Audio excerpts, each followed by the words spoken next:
आइए अधिक लाभ की पद्धति को एग्जाम्पल नंबर 3 के माध्यम से अच्छे तरीके से समझते हैं। तो यहाँ पर एक एग्जाम्पल मैंने लिया हुआ है।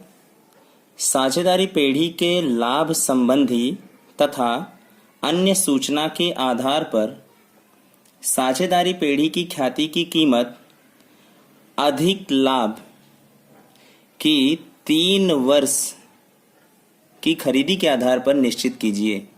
यानी यहाँ पर पद्धति कौन सी यूज हो रही है? अधिक लाभ की पद्धति, और अंत में जब ख्याति का सूत्र लिखा जाता है अधिक लाभ गुणे खरीदी के वर्ष, तो यानी वर्षों की संख्या कितनी लेनी है हमें? 3 वर्ष। और यहाँ पर अन्य सूचनाएं भी दी गई हैं, जैसे कि धंधे की कुल संपत्तियां 12 लाख, बाह्य दायित्व 4 लाख, अपेक्षित मुआवजे का दर 10% और 3 वर्षों के लाभ हमें क्रमशः दिए गए हैं। वर्ष और लाभ 2014-15 में 1,30,000, 15-16 में 1,10,000, 16-17 में 1,20,000।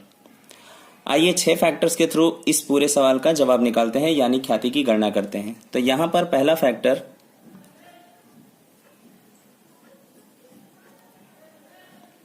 पहले फैक्टर के बारे में हमने पढ़ा था विनियोजित पूंजी, जिसे शुद्ध संपत्ति भी कहा जाता है। विनियोजित पूंजी,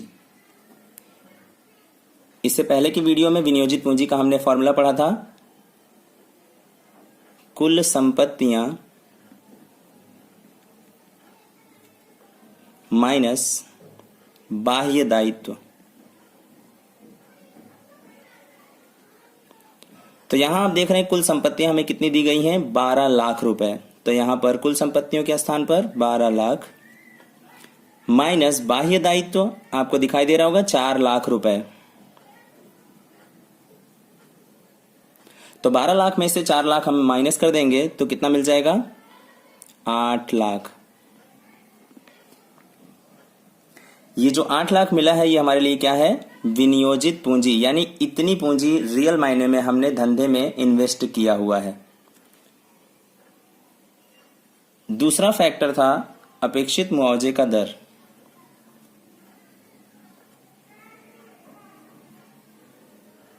इससे पहले की वीडियो में मैंने बताया था कि अपेक्षित मुआवजे का दर हमें प्रश्न में ही हमेशा दिया रहता है।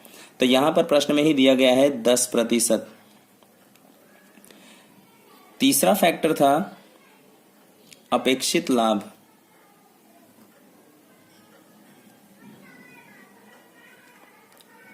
अपेक्षित लाभ के बारे में भी मैंने बताया था कि कोई भी पेढ़ी हमेशा जितना कैपिटल वो इन्वेस्ट करती है उसके ऊपर एक ऐसी धारणा करती है प्रतिशत में कि हम इतना रिटर्न्स उसके ऊपर से कमा पाएंगे। तो यानी 10%, ये जो हमें प्रतिशत में दिया गया है इसको हम लोग वैल्यू में चेंज करेंगे, यानी रकम में चेंज करेंगे। तो अपेक्षित लाभ का एक फॉर्मूला हो जाता है, पहला वाला मल्टीप्लाई बाय दूसरा वाला, यानी विनियोजित पूंजी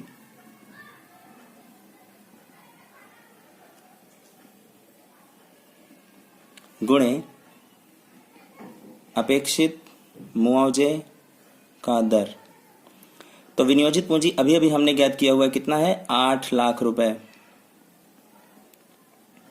उसको 10%, 8 लाख का 10% आप निकालेंगे तो कितना आ जाएगा? 80,000। कैलकुलेटर के थ्रू निकाल सकते हैं, बटे में 100 लेकर के भी किया जा सकता है। अथवा ऐसा निकाल सकते हैं, या तो फिर 8 लाख मल्टीप्लाई बाय 10 बटे में 100, इस तरह से भी आप 80,000 निकाल सकते हैं। तो विनियोजित पूंजी 8 लाख, अपेक्षित मुआवजे का दर 10%, इन दोनों का मल्टीप्लाई किया, अपेक्षित लाभ हमें मिल गया 80,000। अब हम बात करते हैं चौथे फैक्टर के बारे में, औसत लाभ। तो औसत लाभ निकालने की 2 पद्धतियों के बारे में मैंने बताया था, सरल औसत लाभ और भारित औसत लाभ।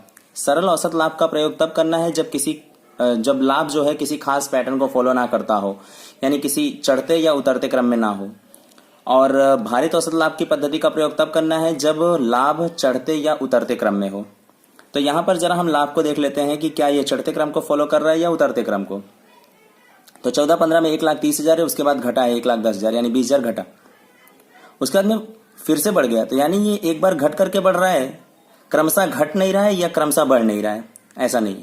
तो इसका मतलब इसमें दूसरी पद्धति का प्रयोग नहीं किया जाएगा, यानी भारित औसत लाभ की पद्धति का प्रयोग नहीं किया जाएगा। तो इसमें कौन सी पद्धति का प्रयोग होगा? सरल औसत लाभ की पद्धति।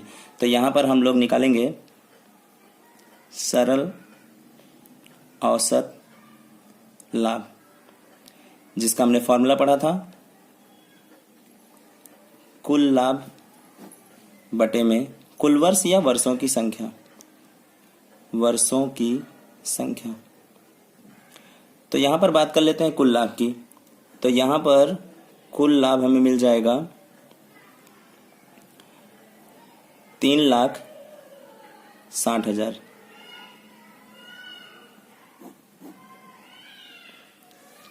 कुल लाभ के स्थान पर हमें क्या लिख देना है? 3,60,000।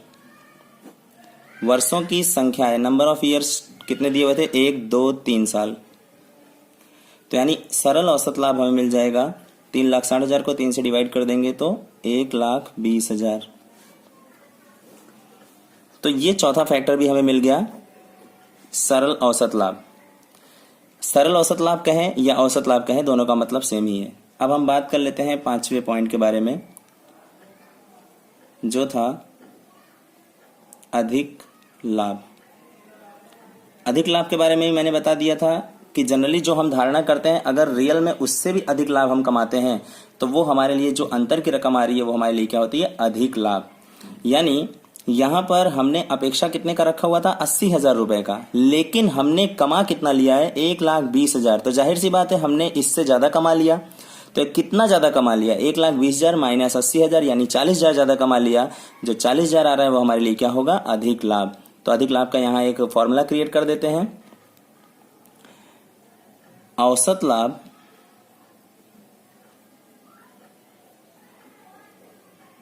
माइनस अपेक्षित लाभ। तो आप देख रहे हैं औसत लाभ कितना आया हुआ है? 1,20,000 माइनस अपेक्षित लाभ कितना है? 80,000। तो यहां पर 1,20,000 माइनस 80,000 यानी कितना मिल जाता है? 40,000। ये जो 40,000 अंतर की रकम आ रही है वो हमारे लिए क्या कही जाएगी? अधिक लाभ। छठा और अंतिम पॉइंट, ख्याति का। ख्याति का भी फॉर्मूला हमने देखा, अधिक लाभ गुणे खरीदी के वर्ष। तो अधिक लाभ अभी अभी हमने 5वें पॉइंट में ज्ञात किया हुआ है, कितना आया था? 40,000। खरीदी के वर्ष हमें हमेशा सवाल में ही ज्ञात होता है 3 वर्ष की खरीदी के आधार पर, अर्थात खरीदी के वर्ष कितने थे? 3 वर्ष। हमेशा याद रखिएगा ये वर्ष अलग है, ये खरीदी के वर्ष अलग है, ये दोनों हमेशा अलग अलग भी हो सकते हैं। यहाँ 3 है, यहाँ पे भी 3, ऐसा नहीं मानना है। कई बार ये 5 दिया रहेगा, ये 2 ही दिया रहेगा, ऐसा हो सकता है। यानी दोनों अलग अलग हो सकते हैं। 40,000 मल्टीप्लाई बाय 3, तो यानी आपको ख्याति मिल जाती है 4×3 = 12 यानी 1,20,000। ये हमारे लिए ख्याति होगी। तो आपने देखा अभी अभी हमने अधिक लाभ की पद्धति से ख्याति की गणना किस प्रकार से किया, जिसके अंदर 6 फैक्टर इन्वॉल्व हैं। 1, 2, 3, 4, 5, 6। पहला विनियोजित पूंजी, दूसरा अपेक्षित मुआवजे का दर, तीसरा अपेक्षित लाभ, चौथा सरल औसत लाभ, 5वां अधिक लाभ और छठा ख्याति। धन्यवाद।